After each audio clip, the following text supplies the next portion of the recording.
Yes, sir. For what it's worth, there's two of us here in the crowd that have communicated to our senators about this very subject. One of them has responded. They don't agree with the illegals, and they're both Democrats. We're not, the two of us that are in this crowd. But if we would just get somebody to say no to all of these things that are going on, like we tell our kids, no, you can't do that. Right. You can't tell this president this because he's lived his whole life being allowed to do anything he wants. But we'll support you. You give me the right feeling anyway. Well, it is that. It is saying no. And if you do that, realize there's going to be opposition. That's why they spend so much to defeat them.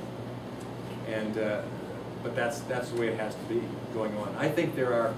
I can speak with knowledge that in the Republican Study Committee, we affectionately called ourselves the Republican wing of the Republican Party in the House of Congress. These are people like Jeb Hensley, Mike Pence, Tom Price from Georgia, Joe Pitts from Pennsylvania, Randy Neugebauer from Texas, Louis Gohmert from Texas, what a cowboy.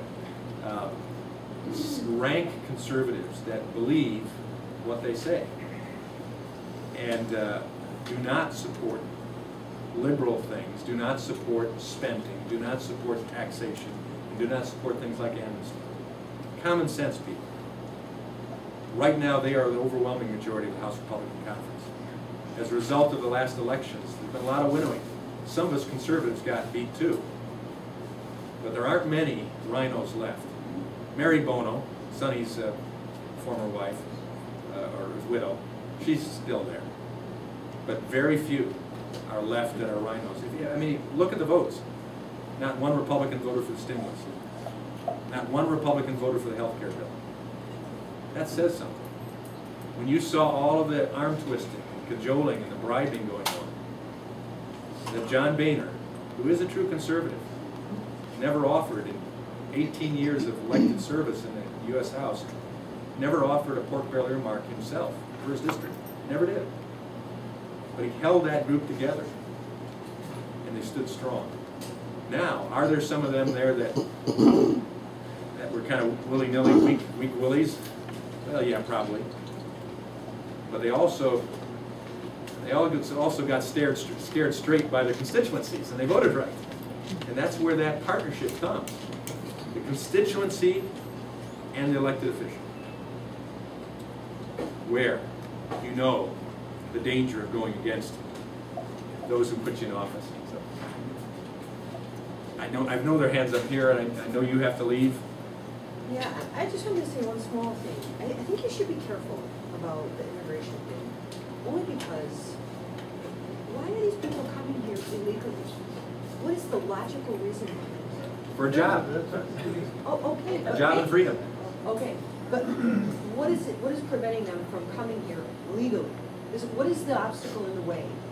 And why is no one focused on removing that so that they can, they're willing to risk their life for a better life. And so, it sometimes sounds cruel for us to not be sensitive to that. So the question becomes, I'm not saying what they've done is right, but what I'm saying is why are we not focused on the reason they came here illegally in the first place? And giving them an opportunity to make it right, pay their taxes like everybody else, and go to work like everybody else, and reap the benefits of that hard work. Well, that's why I did mention some of us are focusing on making the H-2A program work well. It doesn't work well now. And that's why we need to make sure, as Reagan said, the gates swing wide and free to people who are willing, but desire freedom, but they're going to abide by our law. And if they can't come for whatever roadblocks in the way, it is not their responsibility to break the law. I don't know what it is. Pardon? I don't know what the roadblock is. Why does it take so long? Well, sometimes it should take a while. Not everybody should come just willy-nilly. There has to be some mechanism where we control the influx. Every other nation does that. And I think the general public right now are saying, hey, if Mexico wouldn't allow this, why are we allowing it? And why are we being politically correct and sensitive when people are breaking the law? So some of the things we need to do is make sure that these people who legitimately want to get here for safety, security, and freedom and opportunity understand that they gotta go. They have to go through the right process. And there are plenty of people who are here that I've met and talked with who went through all the hoops and did it legally. And say, don't let them have amnesty. To be careful is,